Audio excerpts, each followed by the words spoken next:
விருச்சிக ராசி விருச்சிக லக்ன பெண்கள்கிட்ட வந்து அன்பை கொடுத்து அன்பை வாங்கலாம், வம்பை கொடுத்தா வம்பை தான் வாங்க முடியும் அப்படின்னு சொல்றீங்களே. ஏன் இந்த பெண்கள் அப்படி நடந்துக்கிறாங்க? எதுக்கு அப்படி நடந்துக்கிறாங்க? இவங்க அறிவாளிங்க, அறிவாற்றல் மிக்கவர்கள். இவங்க ஒரு குடும்பத்துக்குள்ள பூந்தாங்கன்னா அது குடிசையா இருந்தா கூட அது கோபுரமா மாத்தக்கூடிய தன்மை உள்ள அந்த வீரியம் உள்ளவங்க, அந்த எஃபோர்ட் போடக்கூடியவங்க. இவ்வளவு திறமை இருக்கிற ஒருத்தரை கூப்பிட்டு வந்து சும்மா திறமை இருக்கிற ஒரு ஆளை வந்து சும்மா அடிமைத்தனம் பண்ணிட்டு ஆணாதிக்கங்கிற பேர்ல அடிமை செஞ்சா இவங்க அதுக்கெல்லாம் ஒத்துக்குவாங்களா? இவங்க அதுக்கெல்லாம் பதிலடி கொடுக்க சலிச்சவங்களே இல்ல, சரியான பதிலடி தருவாங்க. ஆனா இயல்பா அடங்கி போகக்கூடியவங்க தான்.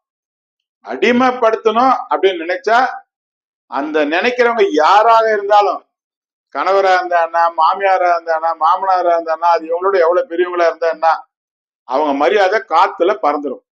எனவே இவங்க செய்யற சின்ன சின்ன தவறுகளை அன்பா இயல்பா எடுத்து சொன்னாலே அவங்க ஒத்துக்குவாங்க. ஒத்துக்கிட்டு உடனே அதை மாத்தறதுக்கு உண்டான முயற்சியில உடனே ஈடுபடுவாங்க. அது இவங்களோட சிறப்பான குணம்.